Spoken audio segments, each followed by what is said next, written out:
Shortly after 7 a.m. on June the 30th, 1908, in the cold vastness of central Siberia near the Tunguska River, farmers, herdsmen, and trappers watched in awe as a round and cylindrical object glowing with a blinding white light and a fiery tail streaked across the morning horizon. At the time, the object was 6 to 10 kilometers above the ground, directly over a desolate region of tundra and pine forest. At 7:17, the unknown object exploded in a tremendous ball of fire, completely destroying an area of over 2,000 square kilometers, equivalent to an area larger than Los Angeles or New York City. The resulting firestorms lasted for several weeks, burning an additional 10,000 kilometers surrounding the flashpoint. This explosion could be felt several thousand kilometers away. Strangely, though, upon investigation of this location 19 years later, no impact crater of any kind was found. No one, until now, knew exactly what the object was that caused this massive explosion.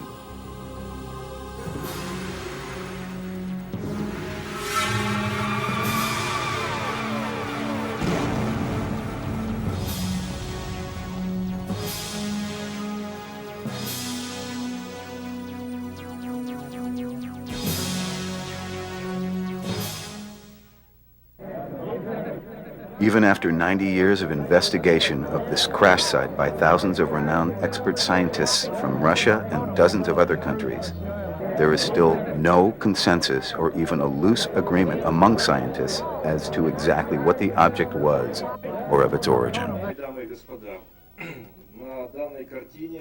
Recently, thousands of participants at an international space convention held in Bologna, Italy, failed to grasp any further understanding or form any unilateral scientific explanation whatsoever regarding the phenomenon.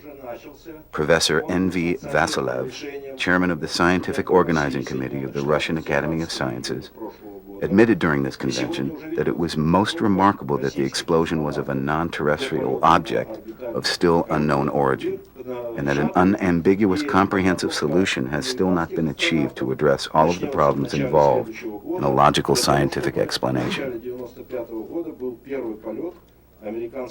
A group of scientists found the impact point, and they found something very interesting, namely a forest that for many square miles had been knocked down, and all the trees were pointing radially away from the impact point. And at the impact point was a great big hole in the ground. Now, what's interesting about it is nothing was found of whatever caused the impact. There is the forest torn down, there's the great big holes, and nothing else. Interestingly, the cumulative available evidence both supports and contradicts all of the explanations previously put forward to account for the explosion. Conflicting evidence supports many of the competing proposals, ranging from that of an asteroid, a comet, antimatter particles, contact with a mini black hole, and even a futuristic weapon discharge. Furthermore, some evidence that was apparently collected several years ago by Russian scientists had been confiscated and concealed by the Ministry of State Security, later to be known as the KGB, without a trace or an explanation.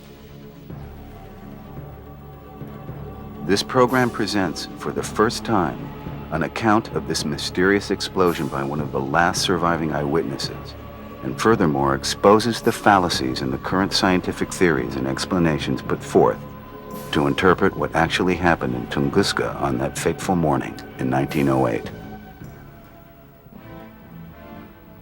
A colonel in the former Soviet Union's KGB now admits to being an accessory to a covert Russian cover-up to suppress and conceal crucial evidence.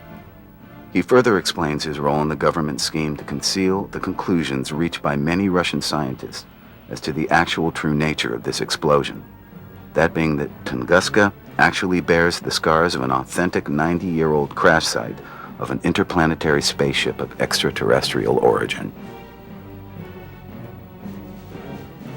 The role of the Russian government in attempting to conceal the truth about this event, as well as the virtual impossibility of explaining this event by any known natural means, seems almost identical to the event that occurred in 1947 in the United States near Roswell, New Mexico. And with all the evidence considered, Tunguska may very well represent the Russian Roswell. Just prior to the Tunguska explosion in 1908, observatories and meteorologists around the world noted a series of atmospheric oddities, such as the formation and movement of unusual clouds, as well as an unusually strong aurora borealis and solar halos, among many others. No one was able to directly connect these atmospheric oddities with the Tunguska object. However, the coincidences in time between the sudden occurrence of the strange atmospheric activity followed by the explosion strongly suggests that they must have been connected in some way. Я была ребенком. Я работала с папой на ферме. I was about 7 or 8 years old at the time I saw it with my father. We were farming in a little village near the railroad tracks, and I'll never forget how it looked like a long, round chimney on its side with a long tail of fire. I remember telling everybody I could that it looked at first like it was coming down, but then angled up for a little while, and then I was absolutely positive that it had changed its direction. As many as 900 eyewitnesses living near the crash site gave similar accounts shortly after the explosion. Collectively, their stories made the trajectory difficult to explain in a logical scientific manner, since it indicated a maneuvering object. Physically, it is impossible for a meteor or a comet to fall through the Earth's atmosphere, being pulled by gravity, then change direction. Whatever the phenomenon may have been, it did not behave like any naturally occurring object.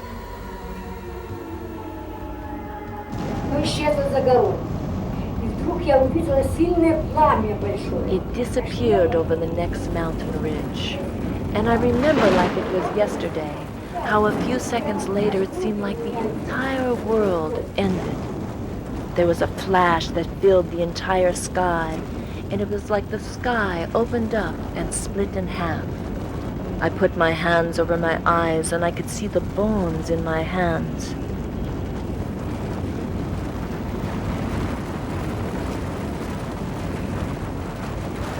In modern terms, the blast was equivalent to 40 megatons, approximately the size of the largest thermonuclear bomb. The explosion was so massive, it was over 2,000 times the explosive power of the atomic bomb dropped on Hiroshima on August 6, 1945.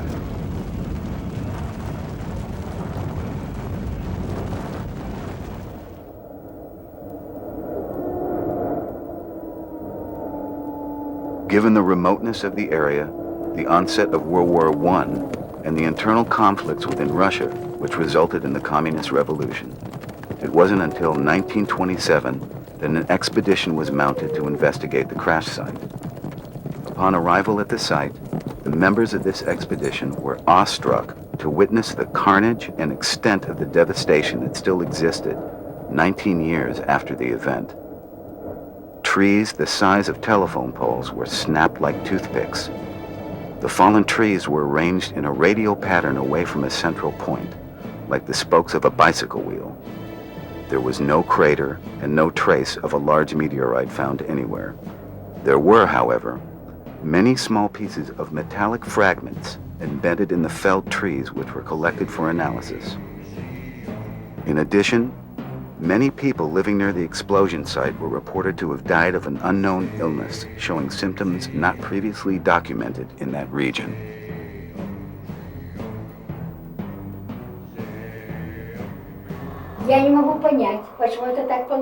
I could not get over the fact that so many of my friends and family were getting sick, and many of them died when still young. They were healthy before, and I just could not figure out why they got sick and died. Another occurrence that could not be explained by any natural means at that time was when the observatory, located 900 kilometers away in Irkutsk, Siberia, recorded very unusual disturbances in the Earth's magnetic field at the time of the explosion, as well as severe magnetic storms occurring just after the explosion.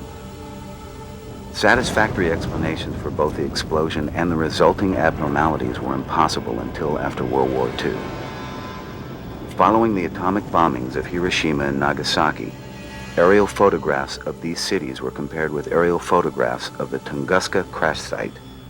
They were surprisingly and stunningly similar, with the notable exception that the Tunguska site was tremendously larger by comparison. In addition, people living near the two bomb blasts in Japan exhibited identical symptoms to those from Tunguska. Many experts came to believe that the people who died of the strange illness near Tunguska did so as a result of radiation poisoning. Stalin узнал о случившемся между Тунгуской и Хиросима. When Stalin found out about the similarities between Tunguska and Hiroshima, he went absolutely nuts. He thought it could have been some UFO testing a new weapon that he could make use of, or something that could be used against the Americans. Stalin just wanted to know what the hell went on out there, and for someone to sort all of that out.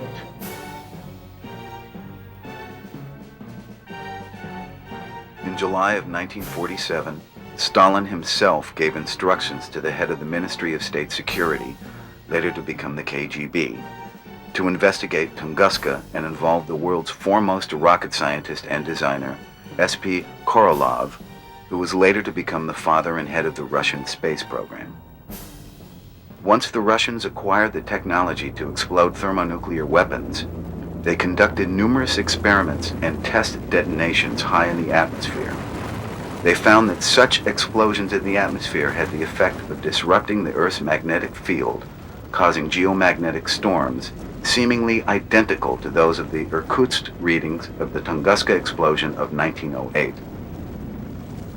Further evidence of a nuclear blast and residual radiation debris fallout was revealed some years later, when Russian scientists and experts found that virtually all of the trees at Tunguska underwent an abnormal accelerated growth rate for several years subsequent to the blast. This was determined to be the result of genetic mutations caused by radiation exposure. Korolev himself supported and equipped an expedition to investigate the explosion at Tunguska. By the late 1950s, a number of expeditions confirmed finding residual traces of radiation throughout the entire blast region.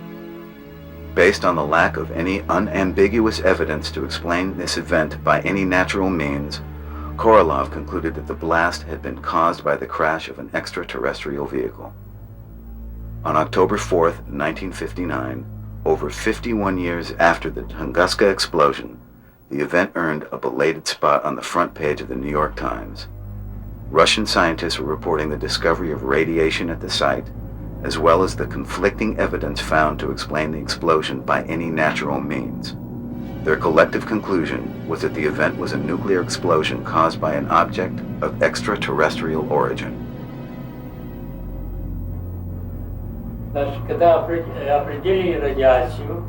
Once radiation traces were found out there, my superiors instructed a team of us to lock down the whole place and to take possession of all objects that were ever collected from the site. We told all of the people there who saw the object years ago to say that it was only a big meteor. Otherwise, they would get a free ticket to a Siberian prison camp. We thought for sure that we would find some alien body parts, or spacecraft chunks, or nuclear bomb parts. And the last thing we wanted to do was to share any findings with the Americans. Soon afterward, many of the scientists involved in this investigation lost their jobs or were invited by the KGB to a long-term expedition deep in Siberia. TASS, the Soviet government-controlled newspaper media, did an about-face and changed their official story and stating that the explosion wasn't a UFO after all, but simply must have been a comet or an asteroid.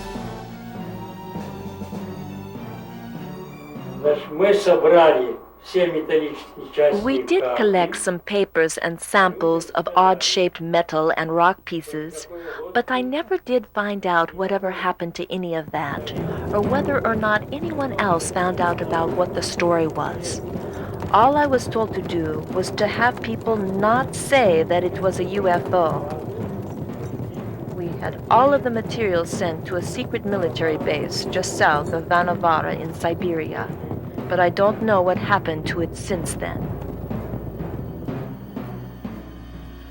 For over 3 generations, the Russians have successfully kept the truth from the world about this event. As a result, scientists and experts have been spinning their wheels attempting to explain the Tunguska explosion and crash site by natural means. The most popular of these explanations put forth for this event is that it was caused by either a small asteroid or comet. Both comets and asteroids are essentially the leftover debris from the birth of our solar system over 4.5 billion years ago, when the sun and planets formed from a ball of dust that remained after the explosion of a star.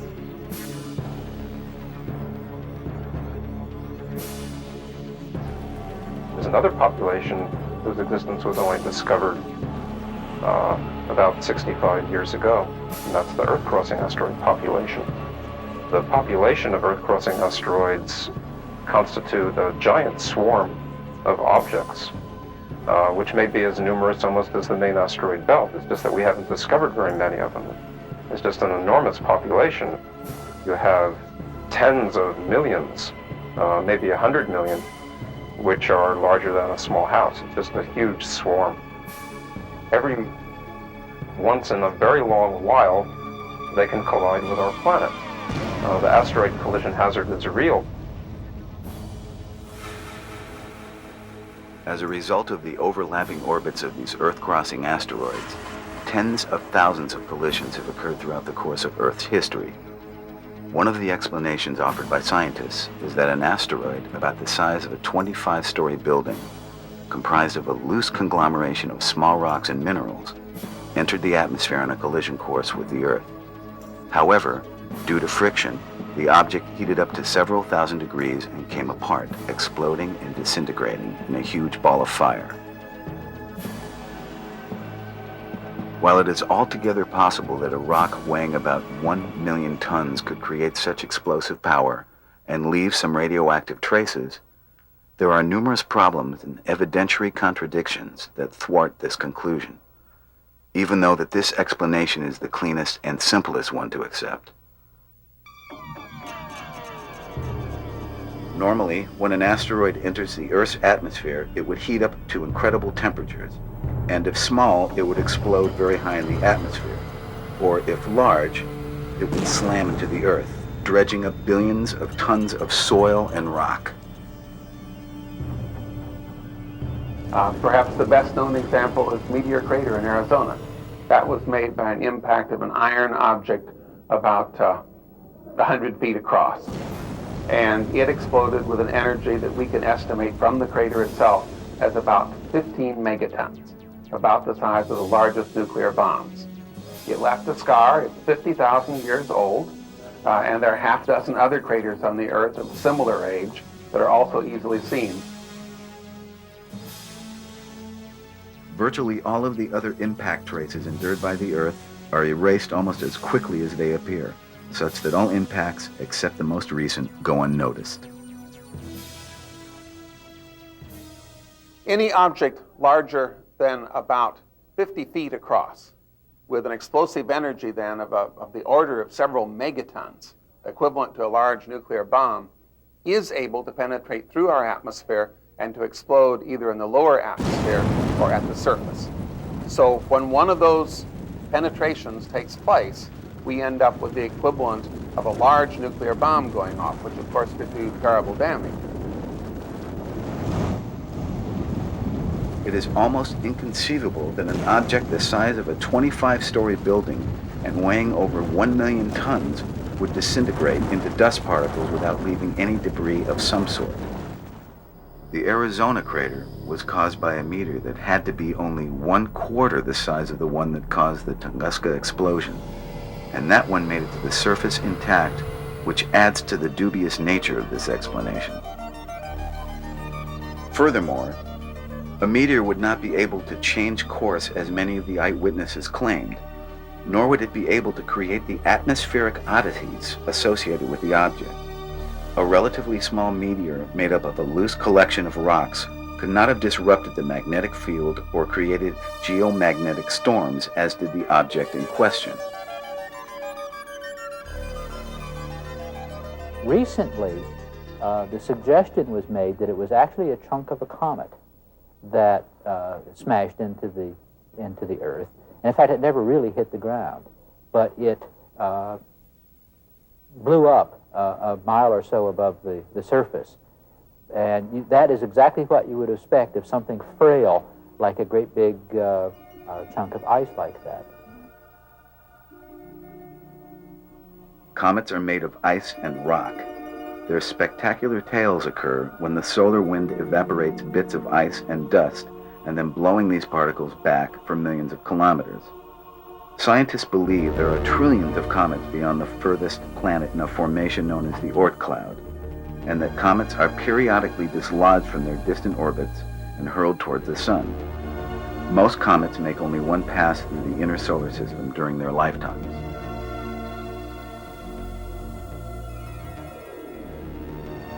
The comet explanation does account for the atmospheric oddities, in that some of the material coming off of the comet tail could have reacted with the upper atmosphere prior to the entry and explosion. As with the asteroid or meteor impact theory, the comet theory also has numerous problems and contradictory evidence that tends to reject this explanation as well. Comets are defined by their brightness and long tails, so it is difficult to believe that a comet could sneak up on the Earth without any prior sightings from anywhere else on Earth. A comet consisting mainly of ice would not have been able to cause the geomagnetic storms or leave such radiation or be able to change course for that matter. Furthermore, comets are not known to contain radioactive material. Computer simulations clearly show that a comet of the size required to create such a blast would have disintegrated much higher in the atmosphere than the object that exploded over Tunguska.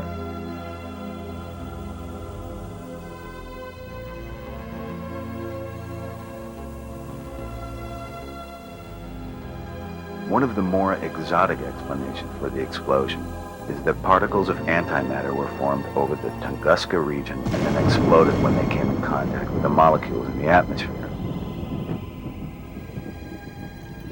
It has been well documented in the scientific community that when antimatter particles come in contact with positive matter particles, they cancel each other out and can create a massive explosion. This proposal is based on the residual radiation left over after the explosion, the lack of a crater, and the lack of an observation of a mushroom cloud.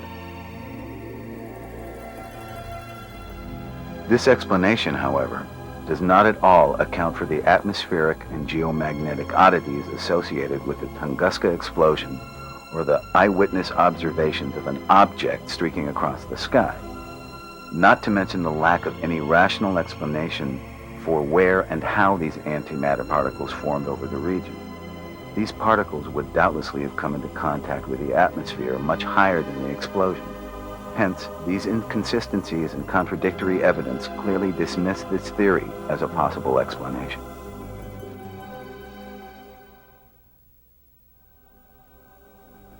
One of the least likely natural phenomena proposed to cause this explosion was the possibility that a mini black hole came into contact with Tunguska.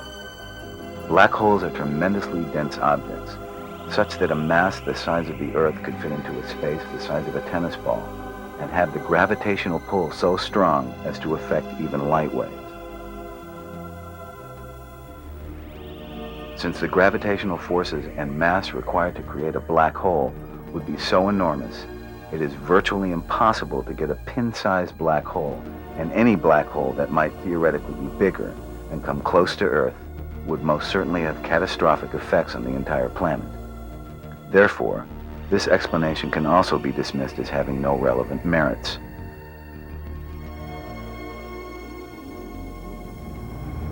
Since the available evidence is contradictory and therefore rejecting the meteor or comet theory of origin, as well as other naturally occurring phenomena, some experts have proposed man-made causes for the explosion.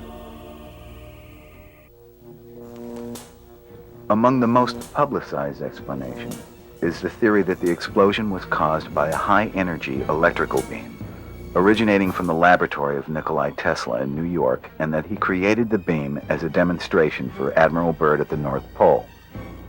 Apparently, according to this theory, Tesla overshot the mark and caused the Tunguska explosion. The national network broadcast TV program Sightings presented this explanation as the one and only means by which this explosion could have occurred. This theory is absolutely ludicrous and has very little merit at all. First, there were hundreds of eyewitnesses who saw an object hurtle through the upper atmosphere and then explode. Secondly, even our present-day technology cannot create the electrical energy required to mimic a thermonuclear blast of 40 megatons and completely destroy 2,000 square kilometers, not to mention projecting that amount of energy halfway around the world. Even if so great an electrical discharge could be generated, sending it into and through the fragile ionosphere would have ripped away and ionized half the planet's upper atmosphere and would have killed off all life on Earth.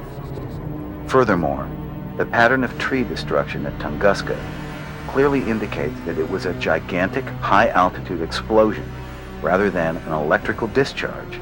In addition, the electrical discharge would not have left long-term radiation at the site. Therefore, a Tesla weapon electrical energy discharge theory is also highly suspect and tremendously inconsistent with the available evidence.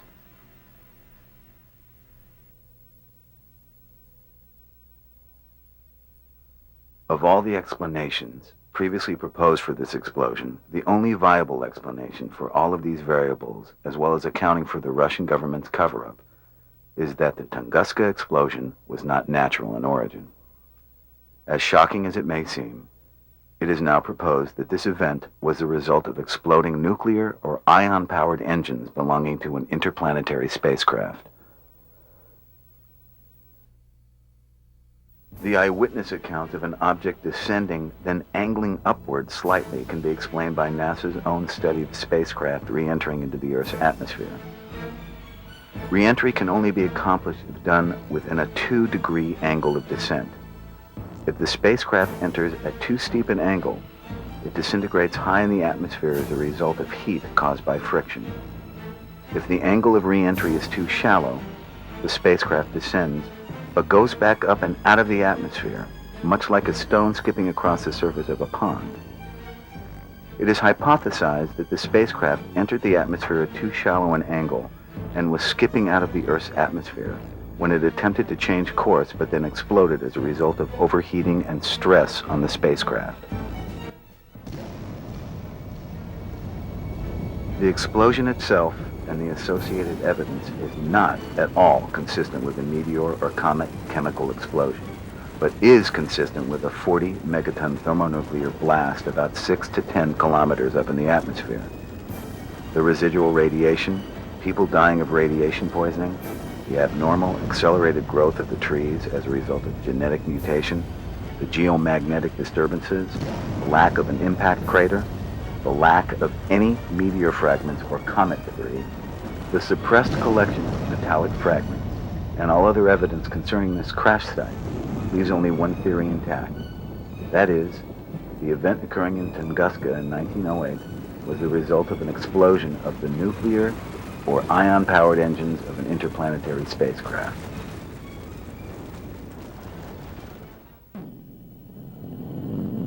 As early as the late 1960s, NASA had designed and test-fired nuclear engines for 21st century spacecraft, and continues to research the viability of nuclear-powered and ion-powered engines for interplanetary and interstellar travel.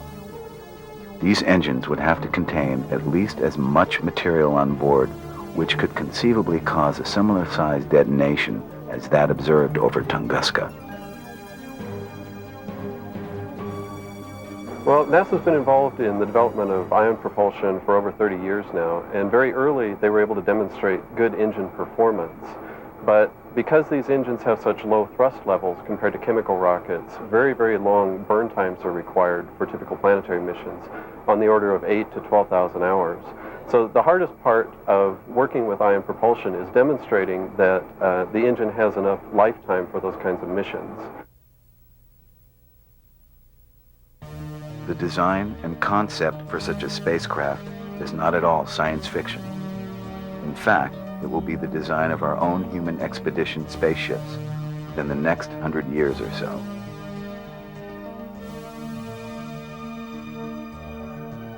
Small-scale early versions are already being built for unmanned probes that will reach the outer limits of our solar system and beyond.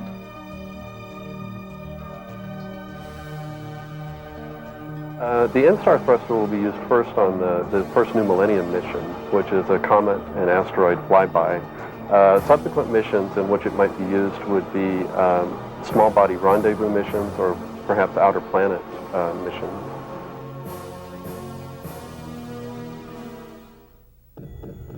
In 1947, the United States government began a massive cover-up of an alien crash site at Roswell, New Mexico, and has for over 50 years continued its conspiracy to hide the truth from the American people. The reports of the U.S. military concealing both a recovered interplanetary spacecraft and alien occupants have made the Roswell crash site by far the most famous example of humanity's contact with extraterrestrial life and government cover-up. The Tunguska crash predates Roswell by nearly 4 decades. And even though no spacecraft or alien occupants were recovered, the suppression of facts and confiscation of materials collected from the site by the KGB, in addition to the discrediting of eyewitness accounts, bear striking similarities to the U.S. cover-up of the crash site at Roswell. It is only now, after the collapse of communism and breakup of the Soviet Union, as well as the warming relationship between the former Eastern and Western Bloc countries, that the true eyewitness accounts of the Tunguska explosion and subsequent cover-up are beginning to surface.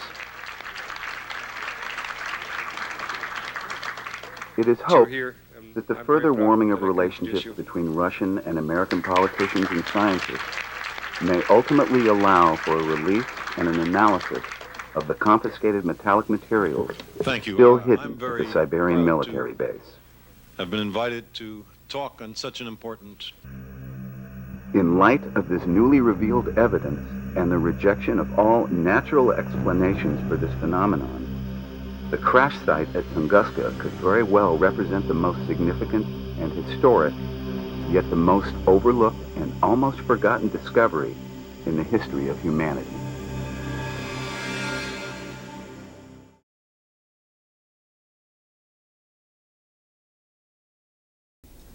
Okay, the name is Donald Yeomans, Y-E-O-M-A-N-S, and I'm a senior research scientist at the Jet Propulsion Laboratory. Okay.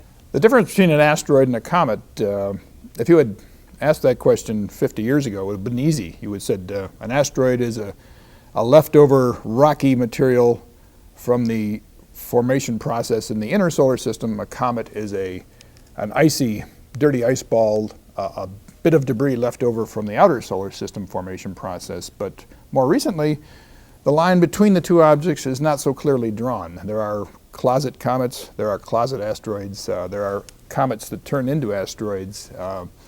And so the population is really one population of small bodies. The velocity of these comets and asteroids depends on their distance from the sun.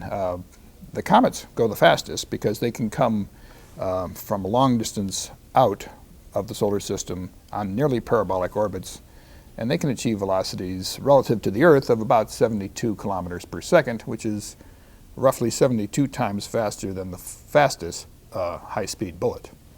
Comets and asteroids, the size range from very tiny dust particles to enormous objects that are several hundred miles in diameter.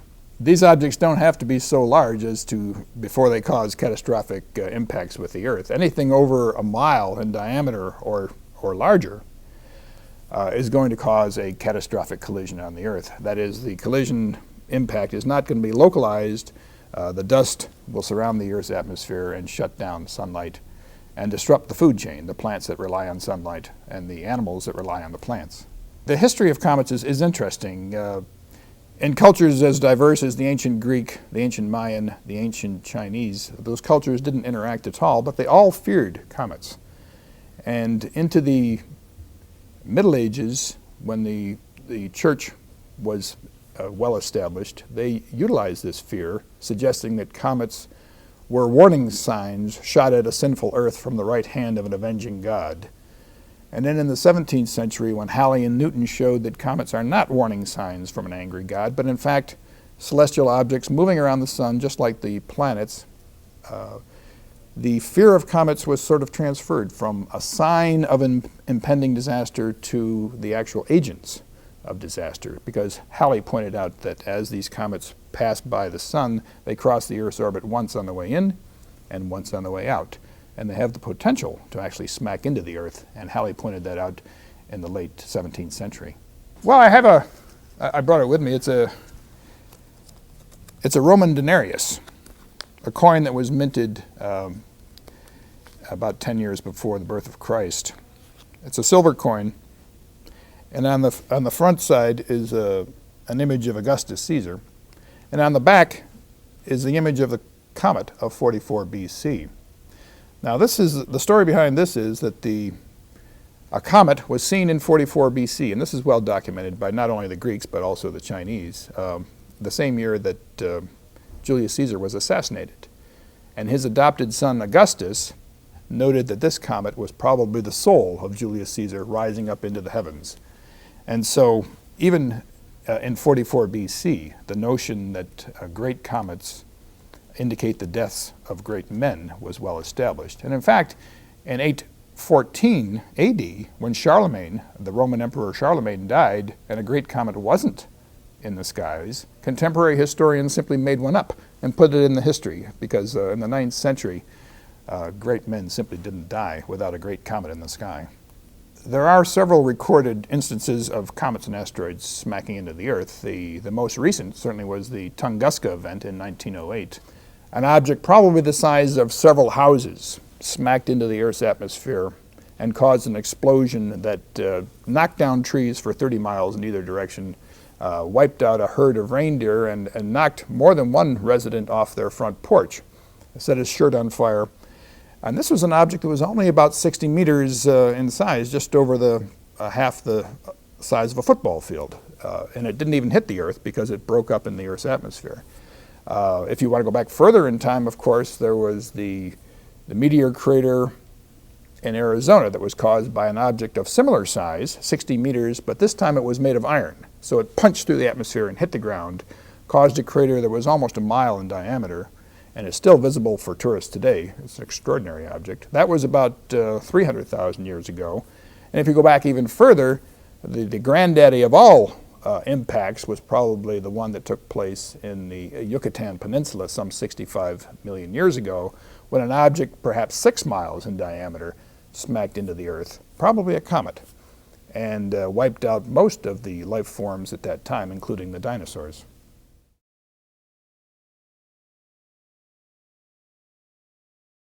Paul Chodas, C-H-O-D-A-S, and I'm you could say astronomer at JPL or a research astronomer, something like that, at JPL. My expertise is in calculating the orbits and trajectories of comets and asteroids and predicting where they will be going in the future. To my mind, the distinction between an asteroid and a comet is that an asteroid appears to be stellar when you take a picture of it. You can't see any coma or atmosphere around it, or a tail. So it really is, the difference really is between an asteroid and a comet, that asteroids don't have the features of a comet, a coma and a tail. Okay. What are they made out of? Comets are typically made out of frozen gases, usually encrusted in probably a very dark crust, which probably has cracks in it. You can visualize that as kind of fissures. And as the comet gets closer and closer to the sun, the frozen gases heat up and they spurt out in jets. We have some pictures of Halley's Comet taken by the European Giotto probe in 1986. And those pictures show us some of these jets going off, material coming out, gases and dust just coming out as if in a geyser off of the surface of the comet. The size of Halley's Comet in this case was about 15 kilometers long, or 10 miles. Anything that comes within, say, 5 million kilometers or 3 million miles of the Earth is considered a hazardous object. So that's typically the definition we need. Now, we generally, that's close in astronomical terms, and yet it's much farther than the moon, would be several lunar distances away. And yet objects seldom come that close, so that's sufficiently restrictive. Well, Hale-Bopp did not come close to the Earth at all, and it's a tribute to how big and bright that object was that it was so easy to see in the sky. It was, let's see, 1.3 times the distance of the Sun away from the Earth at its closest. So it was always farther than the Sun. God, it looked huge. It was an amazing sight. It was a large comet. That's what was different about Hale-Bopp. It was very large, perhaps 50 kilometers in size, 30 miles or larger. There are a number of asteroids that you would consider hazardous that have passed by the Earth recently and are predicted to come by the Earth. But none of these is predicted to hit the Earth, mind you. But these are objects that we want to keep track of because it is possible that these objects could come by the Earth on a future revolution and hit the Earth. So we have a list of objects that are considered hazardous and which could indeed pass very close to the Earth. Now there are some objects that we are tracking that we know will come close, and one of those is called Tunguska. It will be coming very near the Earth in the year 2000 and even nearer in the year 2004. But we know it will not hit the Earth. We're still talking about a passage on the order of a few lunar distances. That's interesting. I might add that it passed by the Earth a couple times already, and we have radar images of it taken by Steve Ostro of the Jet Propulsion Lab. Now, when you say a small impact, let's start at the very smallest of scales. Something on the order of a stone size or something on the order of a house would probably not even make it through the Earth's atmosphere. The Earth's atmosphere is an effective shield for small objects, even though they are traveling very fast. And even though some of them are made of iron, and some of them are stony in nature, and comets are mostly ice and frozen gases. But something on the order of, let's say, 10 meters in size would certainly not make it through the Earth's atmosphere, and probably something getting up to 50 meters would explode in the Earth's atmosphere, and you would have a shower of little debris coming down, but nothing that could create a large crater. Now, if we start moving up in size, something on the order of 100 meters in size will certainly make it through the Earth's atmosphere, unless perhaps if it's cometary and it's very, very fragile. Something about 80 meters in size impacted over Siberia in 1908, the Tunguska Event. And that, we think, was an 80-meter asteroid. It did not make it to the surface. It exploded high up in the atmosphere and created an enormous blast wave and a lot of debris coming up, and dust in the atmosphere and whatnot. There were very few casualties because it's essentially an uninhabited area. In fact, we don't know of any casualties from that particular event, but certainly there were injuries.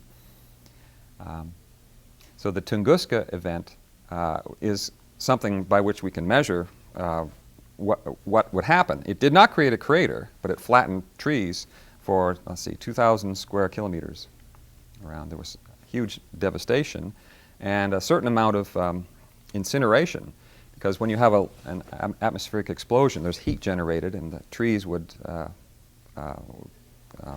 combust briefly until a shock wave and the wind simply blew that out. There is charring of the trees.